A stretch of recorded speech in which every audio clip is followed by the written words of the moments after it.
I've been riding on a daydream. Hey YouTube, thanks for checking out RV Daydream. And guess what today is? It's trip day. Yeah, we're going to start our trip today. Heidi works until about noon today, and then she has to take our daughter to work around 3, and we kind of want to meander out after that at some point. I was doing some calculating, and as far as our trip, from what I can tell, we should be able to drive about 5 hours to 6 hours tonight and get to our first destination, which will probably be a Walmart. I'm not sure exactly how that's going to work out, but I am going to tow the camper with a full freshwater tank. So I've got 48 gallons of fresh water in there. Do I need that much? No. But I think tonight when we stop at Walmart, I'd like to attempt to actually, use the camper the way that we intend whenever we go full-time in.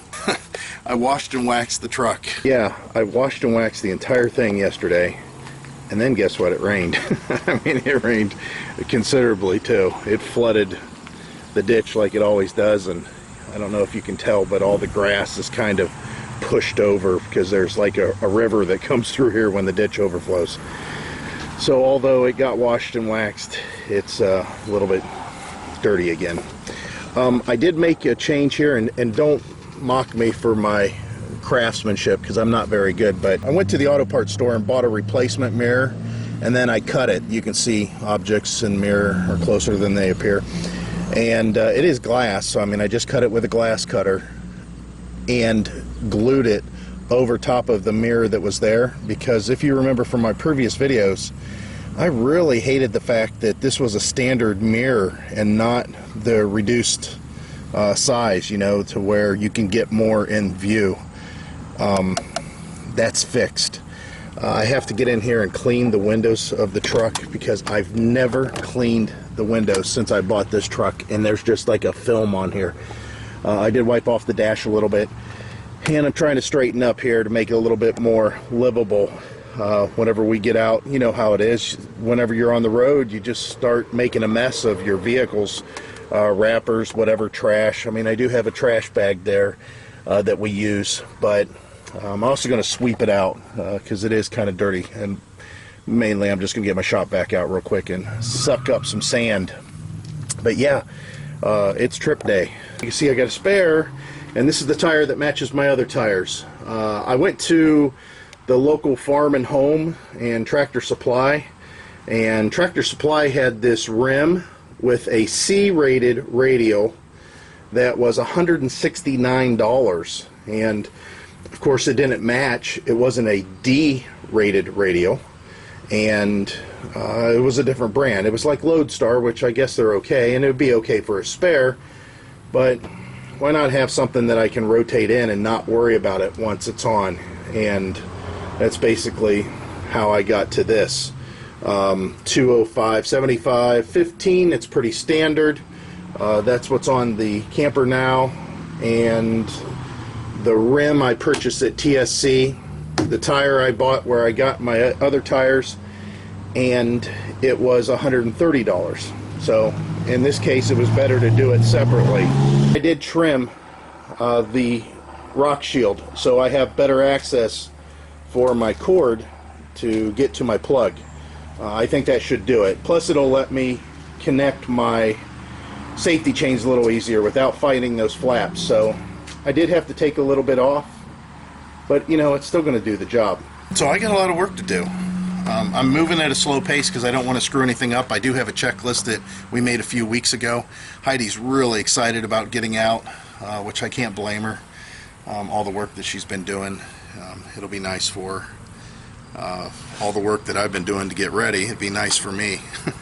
I did take my truck to 2 more shops. The guys that I bought the trailer tires off of, I brought to the shop there, and I discussed that earlier, that those guys are willing to make adjustments that are outside the range. I told him my whole story from beginning to end. Of course, he knows from my past truck that I've had an experience with this body style for quite some time, and he said, quite honestly, after 2 shops have been in it and working on it, he said he didn't want to get in the middle of it. He said he didn't hear anything from me that made it sound like that they were out of range as far as their alignment, and that he was really busy, and if I have a chance to leave it up there for a couple of days, whenever I come back, he may be able to take a look at it.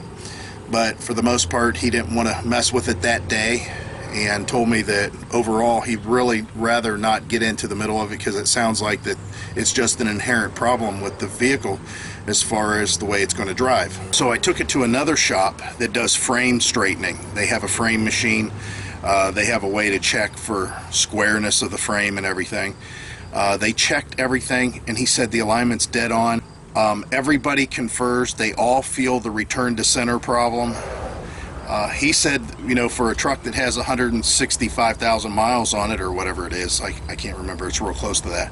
He said it rides unbelievable. He said it is an incredible driving truck for that kind of mileage. Well, the fact that it's got brand new tires, brand new shocks, all new sway bar bushings, all new ball joints, new steering gearbox, of course front end alignment. Of course I wouldn't expect it to ride bad.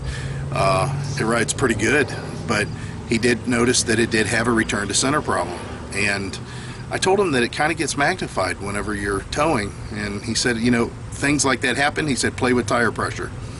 He said it could be that when the rear tires were up at 80 psi and the weight of the trailer was on the back, that it acted as a fulcrum instead of taking, you know, and actually squashing a little bit on the load. He says your back end's acting like a fulcrum, and it's just lifting the front end up. So it's kind of like being a teeter-totter. Right now, as the truck stands, you know, you only have one half of the teeter-totter, but then when you put the camper on the back side where my elbow is, that becomes the teeter-totter there and starts to lift the front. He said, so play with the tire pressure and make it to where that back end, instead of pivoting, you know, squashes down, so everything will go down a little bit. It's worth a try. Like I said, right now I'm at 65, so we'll have to see what that tire pressure is like whenever I tow. And I think I could drop down as low as 45 if I wanted to. I would never go lower than the 45. My F-150, whenever I towed, I ran at 50 pounds. So I know that I'm seriously doubt that I'll go below 50 with a 10-ply tire. We'll have to see what happens. I did bump up the tires on the trailer. They're at 50 pounds each. They can go to 65 pound, but again, those are D-rated tires, and the camper only calls for C-rated tires, so they're a little bit harder than probably what they need to be. They're an 8-ply instead of a 6-ply, so at 65 pounds, that's too much. We'll do 50, and again, if I feel something kind of strange when it's driving down the road, I'll drop it down. I mean, it's easy to let air out. It's a little bit harder to put air in whenever you're out riding around, so we'll start with a little bit higher. I'll check it after we've driven 100 miles, check tire temperatures and see how they feel, and see if I need to make adjustments.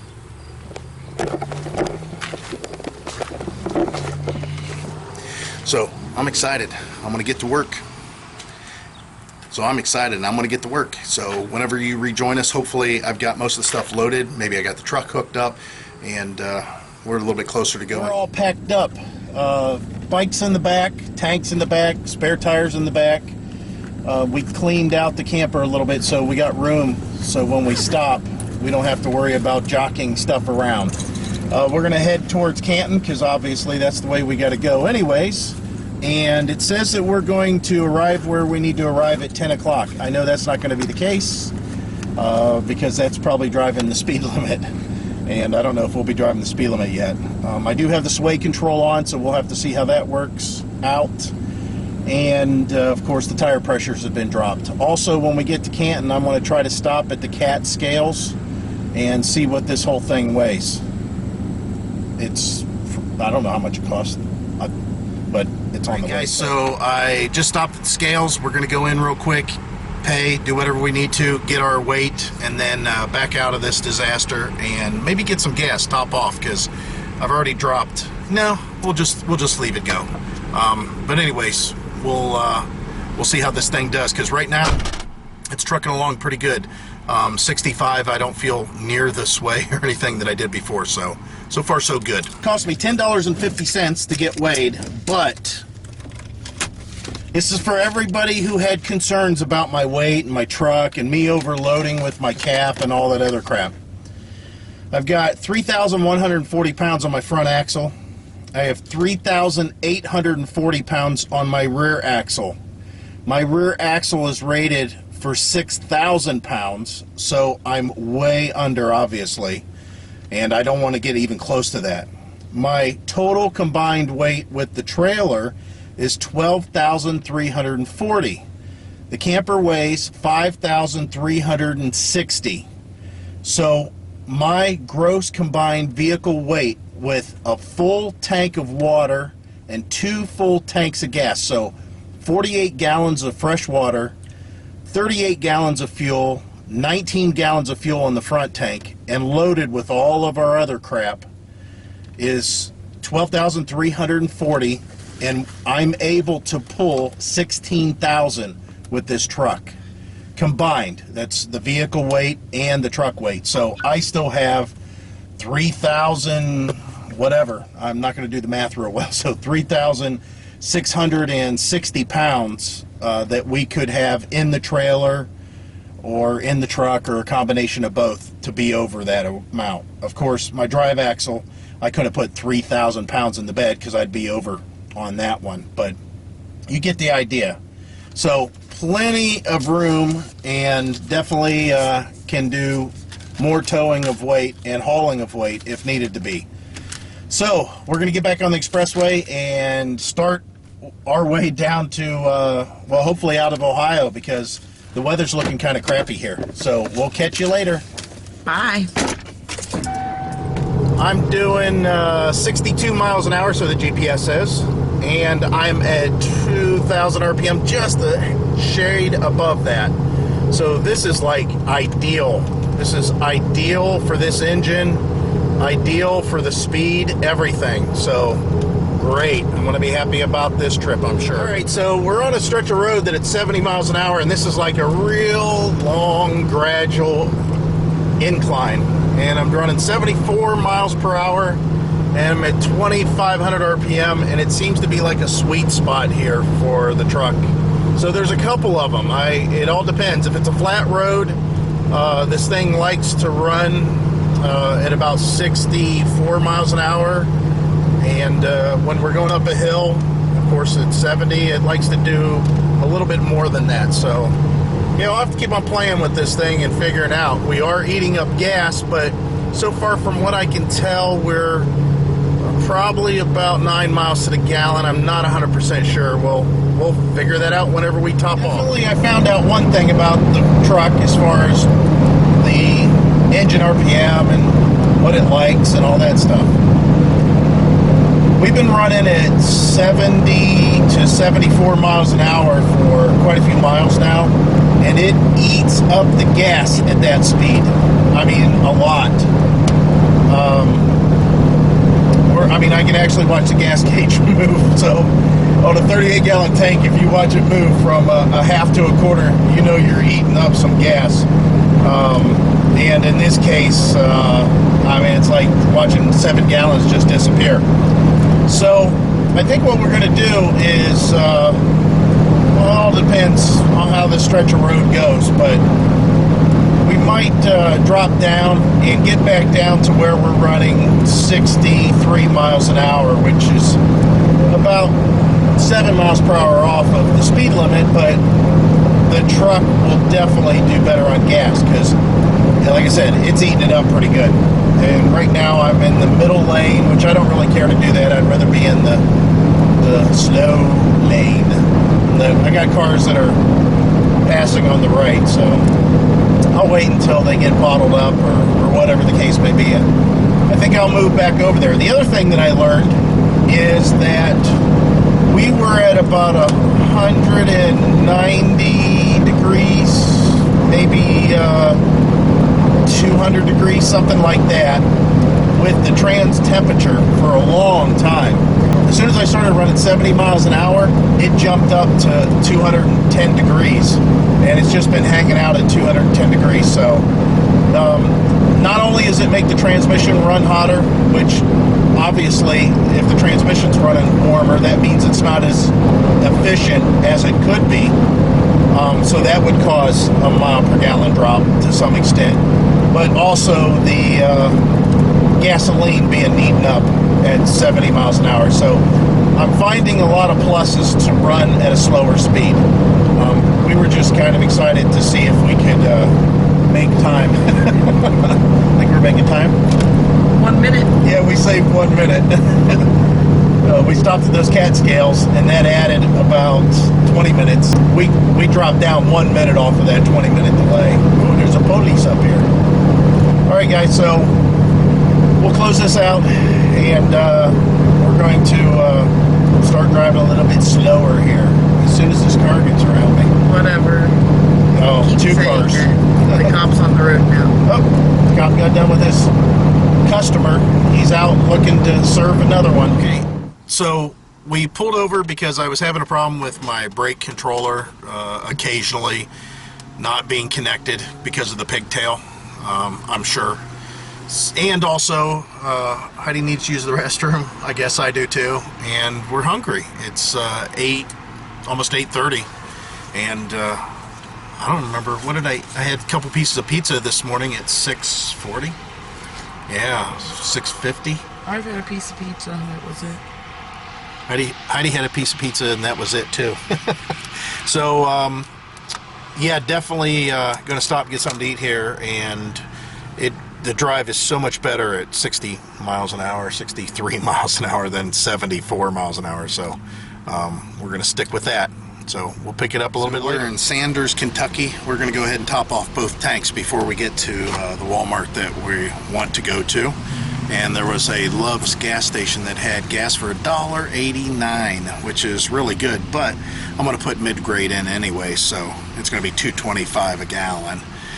And like I said, we used a lot of gas whenever I was running 70, 74 miles an hour. And then through the hills of Kentucky here, it's eating up a little bit of gas, but we'll see what we come up with. Okay, so far for the front tank, we're at 10.82 miles per gallon for 104 miles of the trip when we flipped over to the front tank. But the rear tank's not going to be so forgiving. We're waiting on that one still, so let's see what happens. Okay, so for the first leg of the trip, and the one that I was really running it pretty hard until we got smart and seen the gas gauge moving, that one was 7.4 miles per gallon. So big difference between running 63 miles an hour, 61 miles an hour, and running 72 to 74 miles an hour. 9.12. So Heidi's telling me it's 9.12 average right now. So I think we can improve on that. Again, I would have gotten a lot better if I didn't do 73 miles an hour for I don't know how many miles we did that. So we're gonna pull around here and see if we can get turned around so we can get out of here. We stopped at LaGrange, Kentucky. We're not that far away from where we need to be for tomorrow's events, which we'll give you some coverage of. But let me show you the parking situation. We got some neighbors out here. Well, we got that motor home right there. And then right over here we have an Airstream, and then we got a urban camper over here. But we're in a pretty good spot. It's really quiet out here. And I went ahead and fired up the hot water tank so we can take showers. So it's a little sticky out. Hopefully it's not too bad inside tonight. And I'll show you what I bought to help out. Went into Walmart since we had to buy something, and got a fan, a D-powered fan, just with a couple D batteries. That'll help with the air in here, because right now it's sticky. It's 70% humidity and 80 degrees. Now, the one thing that I'll have to say that I'm not real happy about with the refrigerator is it was very cold before we left. We had it running for more than 13 hours. We put some ice packs. We just put 2 up there. And we put a couple down in the tray there. This has been closed up. And we were told that you shouldn't lose more than 4 degrees over 8 hours. Well, I'm going to tell you right now, we lost all the degrees in the refrigerator. So, unless you pack it full of food, it's not going to maintain its cold with just cold packs. I was hoping that it was sealed off enough that it would hold in the cold, and those cold packs that were in there would regenerate whatever couple of degrees that was lost. But I guess the way I got to look at it is, if there's nothing in there to stay cold, then it's not going to help with the refrigerator being cold. We're going to close down for the night, and I don't know what Heidi's doing in there. She's trying on bathing suits before it's even time to go. Alright guys, so that's going to close out today's event, day number 1 of our trip, and we'll pick this up tomorrow as Heidi opens up the fan. She wants it on too. I'll talk to you guys tomorrow, and we hope to see you out there. Bye.